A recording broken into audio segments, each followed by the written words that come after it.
ವಿಶೇಷ ಕಾರ್ಯಕ್ರಮಕ್ಕೆ ಸ್ವಾಗತ. ನಾನು ಯಶೋಧ ಪೂಜಾರಿ. ಕರ್ನಾಟಕದಲ್ಲಿ ಡಬಲ್ ಎಲೆಕ್ಷನ್, ಮೋದಿಗೆ ಲಾಭ, ಉಳಿದವರಿಗೆ ನಷ್ಟನ. 2 ಹಂತದ ಚುನಾವಣೆ, ಇದರ ಹಿಂದಿದೆಯಾ ಮೋದಿ ಸ್ಟ್ರಾಟಜಿ? ಉತ್ತರ ಕರ್ನಾಟಕ, ದಕ್ಷಿಣ ಕರ್ನಾಟಕ, ಮೋದಿದೆಂತ ರಣತಂತ್ರ? ಮೋದಿ ಡಬಲ್ ಸೌಂಡ್, ಬಿಎಸ್ವೈನ ಮತ್ತೆ ಮಾಡುತ್ತಾ ಸಿಎಂ? ಇದೇ ಹೊತ್ತಿನ ವಿಶೇಷ. Double election, double plan.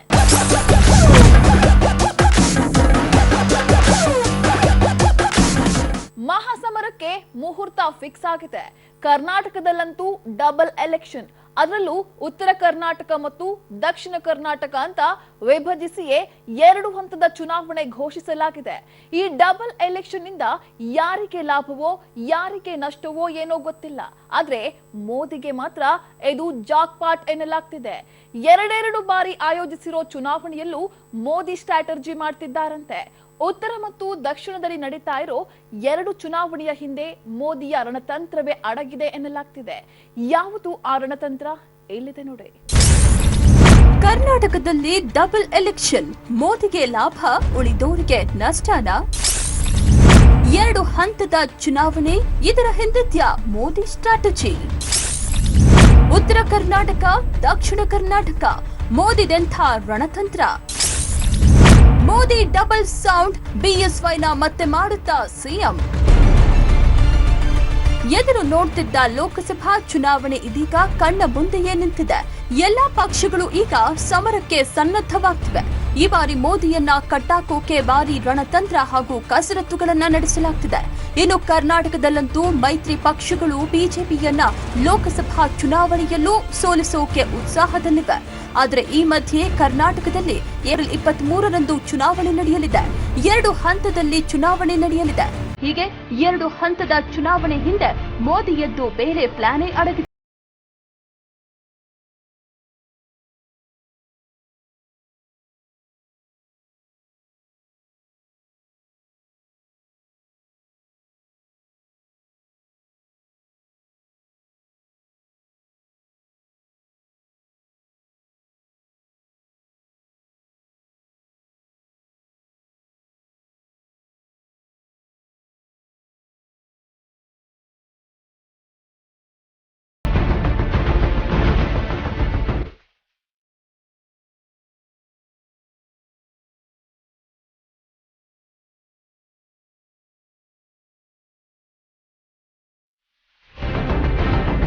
ಕರ್ನಾಟಕದ್ದು 2 ಫೇಸ್ದಲ್ಲಿ ಈ ಸರಿ ನಡೆಯುತ್ತದೆ. ಸೆಕೆಂಡ್ ಫೇಸ್ ಮತ್ತು ಥರ್ಡ್ ಫೇಸ್ದಲ್ಲಿ ನಾವು ಇದ್ದೀವಿ. ಸೆಕೆಂಡ್ ಫೇಸ್ ಏನಿದೆ ಅದರಲ್ಲಿ 14 ಕಾನ್ಸ್ಟಿಟ್ಯೂನ್ಸಿ ಮತ್ತು ಥರ್ಡ್ ಫೇಸ್ದಲ್ಲಿ 14 ಕಾನ್ಸ್ಟಿಟ್ಯೂನ್ಸಿ. ಏಪ್ರಿಲ್ 18ರಂದು ಬೆಂಗಳೂರು ಉತ್ತರ, ಬೆಂಗಳೂರು ದಕ್ಷಿಣ, ಬೆಂಗಳೂರು ಸೆಂಟ್ರಲ್ ಹಾಗೂ ಬೆಂಗಳೂರು ಗ್ರಾಮಾಂತರ ಸೇರಿದಂತೆ ಉಡುಪಿ, ಚಿಕ್ಕಮಗಳೂರು, ಹಾಸನ, ದಕ್ಷಿಣ ಕನ್ನಡ, ಚಿತ್ರದುರ್ಗ, ತುಮಕೂರು, ಮಂಡ್ಯ, ಮೈಸೂರು, ಚಾಮರಾಜನಗರ, ಚಿಕ್ಕಬಳ್ಳಾಪುರ ಮತ್ತು ಕೋಲಾರ ಒಟ್ಟು 14 ಕ್ಷೇತ್ರಗಳಿಗೆ ಚುನಾವಣೆ ನಡೆದರೆ 2ನೇ ಹಂತವಾಗಿ ಏಪ್ರಿಲ್ 23ರಂದು ಉಳಿದ 14 ಕ್ಷೇತ್ರಗಳಾದ ಚಿಕ್ಕೋಡಿ, ಬೆಳಗಾವಿ, ಬಾಗಲಕೋಟೆ, ವಿಜಾಪುರ, ಗುಲ್ಬರ್ಗ, ರಾಯಚೂರು, ಬೀದರ್, ಕೊಪ್ಪಳ, ಬಳ್ಳಾರಿ, ಹಾವೇರಿ, ಧಾರವಾಡ, ಉತ್ತರ ಕನ್ನಡ, ದಾವಣಗೆರೆ ಮತ್ತು ಶಿವಮೊಗ್ಗದಲ್ಲಿ ಚುನಾವಣೆ ನಡೆಯಲಿದೆ. ಹಾಗೆ ನೋಡಿದ್ರೆ ಕರ್ನಾಟಕದಲ್ಲಿ ಇರೋದು 28 ಕ್ಷೇತ್ರಗಳು. ಒಮ್ಮೆಗೆ ಎಲೆಕ್ಷನ್ ನಡೆಸಬಹುದಿತ್ತು. ಈವರೆಗೂ ಅದೇ ಸಂಪ್ರದಾಯ ನಡೆದುಕೊಂಡು ಬಂದಿತ್ತು ಕೂಡ. ಕರ್ನಾಟಕದಲ್ಲಿ ವಿಧಾನಸಭೆ ಹಾಗೂ ಲೋಕಸಭಾ ಚುನಾವಣೆಗಳು ಒಂದೇ ಹಂತದಲ್ಲಿ ನಡೆದಿವೆ. ಆದರೆ ಈ ಬಾರಿ ಮಾತ್ರ ಕೇವಲ 28 ಕ್ಷೇತ್ರ ಇರೋ ಕರ್ನಾಟಕದಲ್ಲಿ 2 ಹಂತದ ಚುನಾವಣೆ ಅಂತ ಘೋಷಣೆ ಆಗ್ತಿದ್ದಾಗೆ ಎಲ್ಲರ ಮನದಲ್ಲೂ ಇದ್ಯಾಕೆ ಅಂತ ಪ್ರಶ್ನೆ ಮೂಡಿದ್ವು. ಆದ್ರಿದು ನಿಜಕ್ಕೂ ಮೋದಿಯ ಗೇಮ್ ಪ್ಲಾನ? 2 ಹಂತದ ಚುನಾವಣೆಯ ಹಿಂದೆ ಮೋದಿಯ ರಣತಂತ್ರವೇನಾದ್ರೂ ಅಡಗಿದ್ಯಾ ಅನ್ನೋ ಅನುಮಾನಗಳು ಎದ್ದಿವೆ.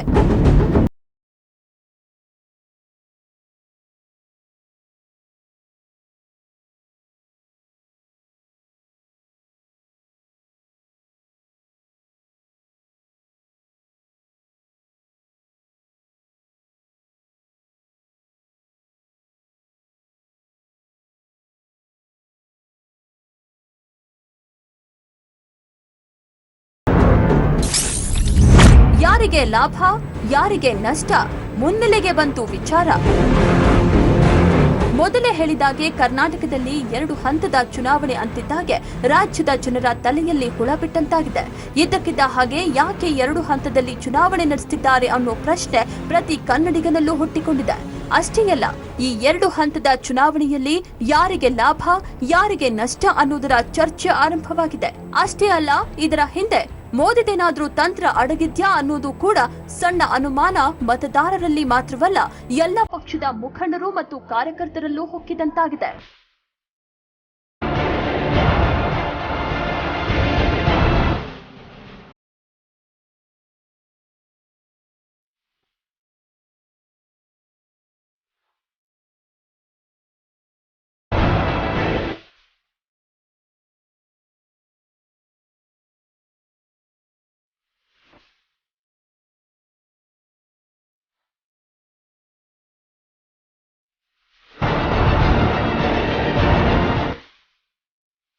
ಕೆಲವರಂತೂ ಇಲ್ಲೇನೋ ಮಹಾ ರಹಸ್ಯವೇ ಅಡಗಿದೆ ಅನ್ನೋ ಹಾಗೆ ಯೋಚಿಸುತ್ತಿದ್ದಾರೆ.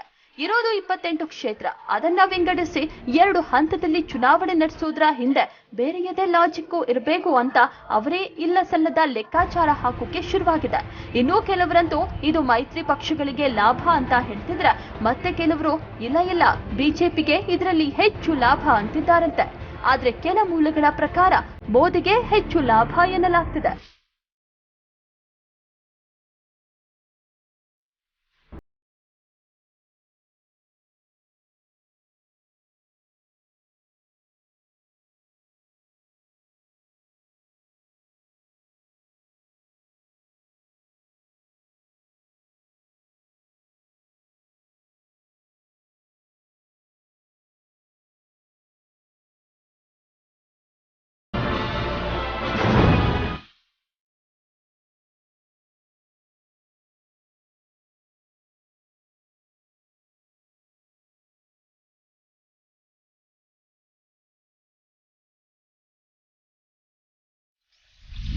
ಕರ್ನಾಟಕದಲ್ಲಿ ಡಬಲ್ ಎಲೆಕ್ಷನ್, ಮೋದಿಗೆ ಸಿಗುತ್ತಾ ಧಮ್ಕಿ ಡಬಲ್.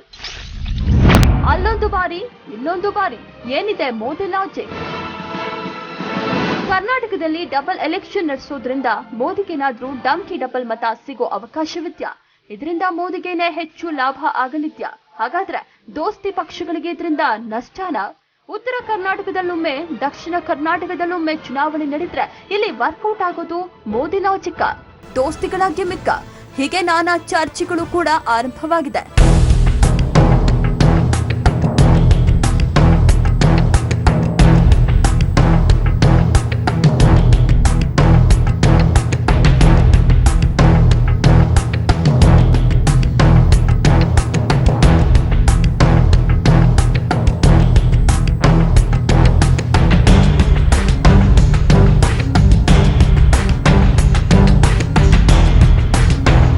ನಾನಾ ಚರ್ಚೆಗಳು ಆರಂಭವಾಗಿರೋ ಬೆನ್ನಲ್ಲೇ ಇಲ್ಲೇನೋ ಮೋದಿಗೆ ಲಾಭ ಇದೆ ಅನ್ನೋ ಅನುಮಾನದ ಜೊತೆಗೆ ವಿಚಾರಗಳು ಆರಂಭವಾಗಿದೆ. 2 ಹಂತಗಳಲ್ಲಿ ಚುನಾವಣೆ ಘೋಷಣೆಯಾಗಿರೋದ್ರಿಂದ ಮೋದಿಗೆ ಹೆಚ್ಚು ಅನುಕೂಲವಾಗಲಿದ್ಯಂತೆ. ಹಾಗಾದ್ರೆ ನಿಜಕ್ಕೂ ಇಲ್ಲಿ ಮೋದಿಯ ರಣತಂತ್ರವಿದ್ಯಾ? ಈ 2 ಹಂತದ ಚುನಾವಣೆಯಿಂದ ಮೋದಿಗೆ ಹೆಚ್ಚು ಲಾಭನ? ಮೋದಿಗೆ ಇದು ನಿಜಕ್ಕೂ ಧಮ್ಕಿ ಡಬಲ್ ಮತಗಳನ್ನ ತಂದುಕೊಡುತ್ತಾ? ನಿಜಕ್ಕೂ ಕರ್ನಾಟಕದಲ್ಲಿ 2 ಹಂತದ ಚುನಾವಣೆ ಘೋಷಣೆ ಮಾಡಿದ್ರಿಂದ ಮೋದಿಗೆ ಯಾವ ರೀತಿ ಲಾಭವಾಗಬಹುದು? ಕರ್ನಾಟಕದಲ್ಲಿ ಘೋಷಣೆ ಆಗಿರೋ 2 ಹಂತದ ಚುನಾವಣೆಯಲ್ಲಿ ಮೋದಿಯ ಲೆಕ್ಕಾಚಾರ ಏನು? ಅದ್ಯಾವ ರೀತಿಯಲ್ಲಿ ಇದರ ಲಾಭ ಪಡೆಯೋದಕ್ಕೆ ಹೊರಟಿದ್ದಾರೆ? ಇಲ್ಲಿ 2 ಹಂತದಲ್ಲಿ ಚುನಾವಣೆ ಘೋಷಣೆ ಆದ್ರೆ ಮೋದಿಗೆ ಏನು ಇದರಿಂದ ಲಾಭ? ಇದ್ಯಾವ ಲಾಜಿಕ್ ಅಂತ ನೀವು ಕೂಡ ಯೋಚಿಸ್ತಾ ಇರ್ತೀರಾ. ಇಲ್ಲಿ ಮೋದಿಗೆ ಡಬಲ್ ಲಾಭ ಇದೆ, ಹೇಗೆ ಅನ್ನೋದನ್ನ ನೀವೇ ನೋಡಿ. 2 ಹಂತದ ಎಲೆಕ್ಷನ್, ಮೋದಿಗೆ ಹೆಚ್ಚು ಪ್ರಾಫಿಟ್. 2 ಹಂತದ ಎಲೆಕ್ಷನ್, ಮೋದಿಗೆ ಸಿಗುತ್ತೆ ಮತ್ತೊಂದು ಚಾನ್ಸ್. ಕರ್ನಾಟಕದಲ್ಲಿ 2 ಹಂತದ ಚುನಾವಣೆ ಘೋಷಣೆ ಆಗ್ತಾ ಇದ್ದ ಹಾಗೆ ಇದರ ಲಾಭ ಪಡೆಯೋದು ಹೇಗೆ ಅಂತ ರಾಜ್ಯದ 3 ಪಕ್ಷಗಳು ಒಳಗೊಳಗೆ ಲೆಕ್ಕಾಚಾರ ಹಾಕಿವೆ. ಆದ್ರೆ ಯಾರು ಏನೇ ಲೆಕ್ಕಾಚಾರ ಹಾಕಿದ್ರೂ ಇದು ಮೋದಿಗೆ ಹೆಚ್ಚು ವರದಾನವಾಗಲಿದೆಯಂತೆ. 2 ಹಂತದ ಚುನಾವಣೆಯಲ್ಲಿ ಆದಷ್ಟು ಹೆಚ್ಚು ಮತ ಗಳಿಸೋಕೆ ಸ್ಟ್ರಾಟಜಿ ಮಾಡ್ತಾವ್ರಂತೆ. ಅದಕ್ಕಾಗಿ ಸಕಲ ಸಿದ್ಧತೆಗಳು ನಡೀತಿದೆಯಂತೆ.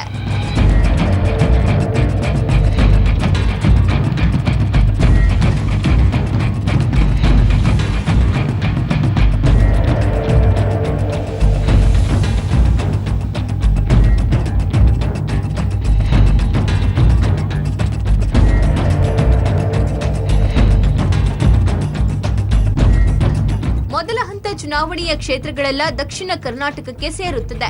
ಬೆಂಗಳೂರು ಸೇರಿದಂತೆ ಮಂಡ್ಯ, ಹಾಸನ, ಮೈಸೂರು, ತುಮಕೂರು, ಚಾಮರಾಜನಗರ ಇಲ್ಲೆಲ್ಲ ಮೈತ್ರಿ ಪಕ್ಷಗಳದ್ದೇ ದರ್ಬಾರಿದೆ. ಹಾಗಾಗಿ ಇಲ್ಲಿ ಹೆಚ್ಚು ಕಾನ್ಸಂಟ್ರೇಟ್ ಮಾಡಬೇಕಾಗುತ್ತೆ. ಆಗ ಉತ್ತರ ಕರ್ನಾಟಕದ ಕಡೆ ಹೆಚ್ಚು ಗಮನ ಹರಿಸೋಕೆ ಸಾಧ್ಯವಾಗಲ್ಲ. ಹಾಗಾಗಿ ಮೊದಲ ಹಂತದಲ್ಲಿ ನಡೆಯೋ ಚುನಾವಣೆಯಲ್ಲಿ ಬೇರೆಯದ್ದೇ ರಣತಂತ್ರ ಹಾಗೂ ಎರಡನೇ ಹಂತದಲ್ಲಿ ಮತ್ತೊಂದು ರಣತಂತ್ರ ನಡೆಸಲು ಮೋದಿಗೆ ಅನುಕೂಲವಾಗಲಿದೆ ಅಂತ ಹೇಳಲಾಗ್ತಿದೆ.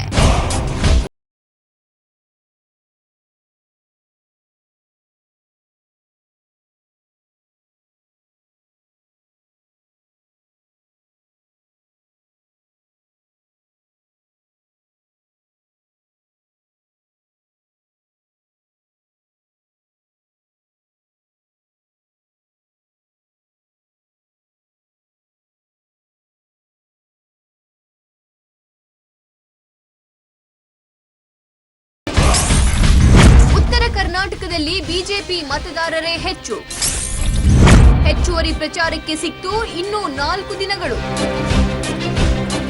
ದಕ್ಷಿಣ ಕರ್ನಾಟಕದಲ್ಲಿ ಮೈತ್ರಿ ಪಕ್ಷಗಳದ್ದೇ ಹವಾ ಆದ್ರೂ ಉತ್ತರ ಕರ್ನಾಟಕದಲ್ಲಿ ಮಾತ್ರ ಬಿಜೆಪಿ ಮತದಾರರು ಹೆಚ್ಚಿದ್ದಾರೆ. ಹಾಗಾಗಿ ಉತ್ತರ ಕರ್ನಾಟಕವನ್ನ ಬಿಟ್ಟು ದಕ್ಷಿಣ ಕರ್ನಾಟಕದತ್ತ ಹೆಚ್ಚು ಗಮನ ನೀಡಲು ಮೋದಿಗೆ ಸಾಧ್ಯವಾಗುತ್ತೆ. ದಕ್ಷಿಣ ಕರ್ನಾಟಕದ ಚುನಾವಣೆ ಮುಗಿತಾ ಇದ್ದ ಹಾಗೆ ಮೋದಿಗೆ ಉತ್ತರ ಕರ್ನಾಟಕದಲ್ಲಿ ಪ್ರಚಾರ ನಡೆಸಲು ಮತ್ತಷ್ಟು ಕಾಲಾವಕಾಶ ಸಿಗುತ್ತೆ. ಮೊದಲೇ ಉತ್ತರ ಕರ್ನಾಟಕ ಬಿಜೆಪಿ ಬೆಲ್ಟ್, ಅಲ್ಲಿ ದೋಸ್ತಿಗಳಿಗೆ ಗೆಲುವು ಸುಲಭ ಇಲ್ಲ. ಹಾಗಾಗಿ ಮೋದಿಗೆ ಇಲ್ಲಿ ದಾರಿ ಸುಗಮ ಮಾಡಿಕೊಳ್ಳೋ ಚಾನ್ಸಸ್ ಇದೆ. ದಕ್ಷಿಣ ಕರ್ನಾಟಕದ ಜೊತೆ ಉತ್ತರ ಕರ್ನಾಟಕದಲ್ಲೂ ಮತಗಳನ್ನ ಹೆಚ್ಚಿಸಿಕೊಳ್ಳೋದು ಮೋದಿ ಪ್ಲಾನ್.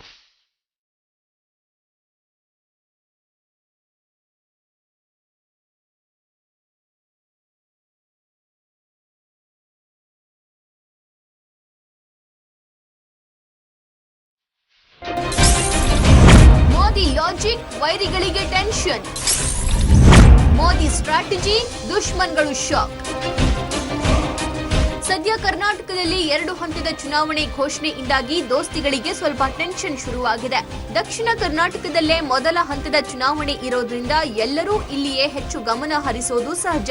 ಆ ನಂತರ ಉತ್ತರ ಕರ್ನಾಟಕದತ್ತ ಗಮನ ಹರಿಸಿದ್ರೆ ಅದು ಜನರ ಮೇಲೆ ಪರಿಣಾಮ ಬೀರುವುದಲ್ಲದೆ ಎಲೆಕ್ಷನ್ಗೋಸ್ಕರನೇ ಬಂದ್ರು ಅನ್ನೋದು ಹೆಚ್ಚು ಬಿಂಬಿತವಾಗುತ್ತೆ.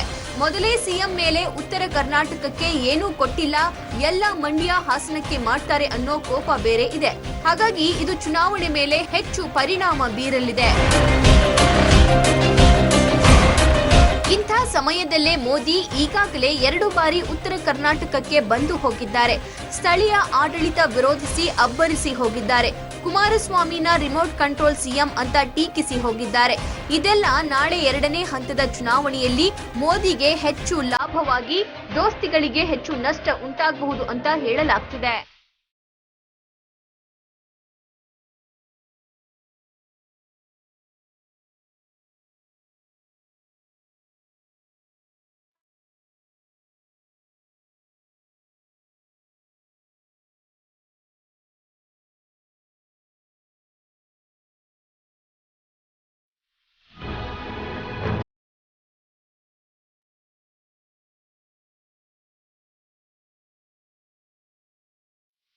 ಇಂತಹ ಎಲ್ಲಾ ಲೆಕ್ಕಾಚಾರದಲ್ಲೇ 3 ಪಕ್ಷಗಳು ಸರ್ವ ರೀತಿಯಾಗಿ ಸಿದ್ಧವಾಗ್ತಿದೆ.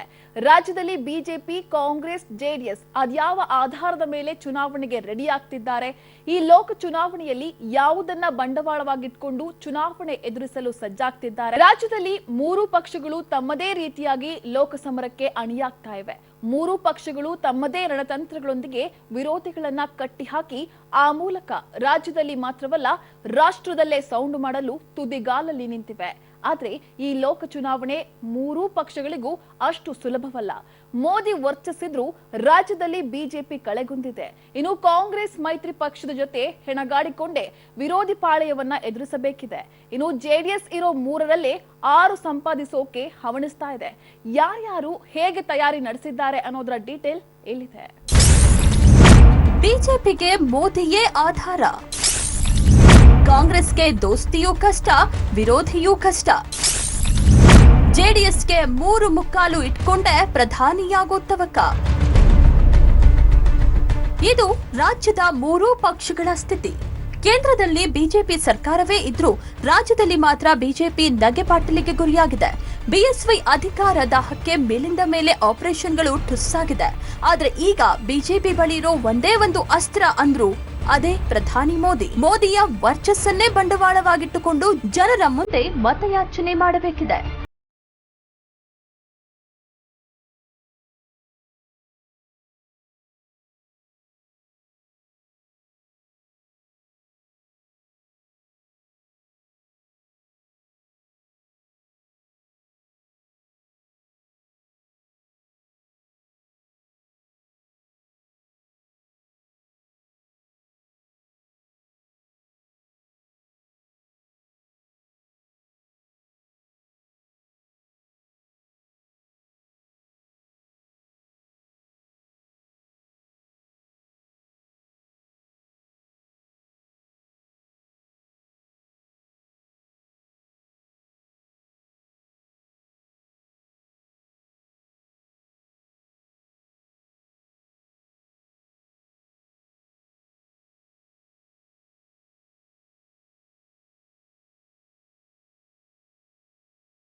ಒಟ್ನಲ್ಲಿ ರಾಜ್ಯದಲ್ಲಿ ಘೋಷಣೆ ಆಗಿರೋ 2 ಹಂತದ ಚುನಾವಣೆಗೆ 3 ಪಕ್ಷಗಳು ತನ್ನದೇ ರೀತಿಯಲ್ಲಿ ಸಿದ್ಧತೆಗಳನ್ನು ನಡೆಸಿವೆ. ಅಷ್ಟೇ ಅಲ್ಲ, ಇದರಲ್ಲೂ ಲಾಭ ಹುಡುಕಲು ಶುರುವಾಗಿದೆ. ಆದ್ರೆ ಯಾರಿಗೆ ಏನು ಲಾಭ, ಎಷ್ಟು ಲಾಭ ಅನ್ನೋದು ಚುನಾವಣೆಯ ನಂತರ ಬಯಲಾಗಲಿದೆ. ಇದೇ ಹೊತ್ತಿನ ವಿಶೇಷ. ನೆನ್ಪಿರ್ಲಿ, ನ್ಯೂಸ್ ಅಂದ್ರೆ ಪಬ್ಲಿಕ್ ಟಿವಿ.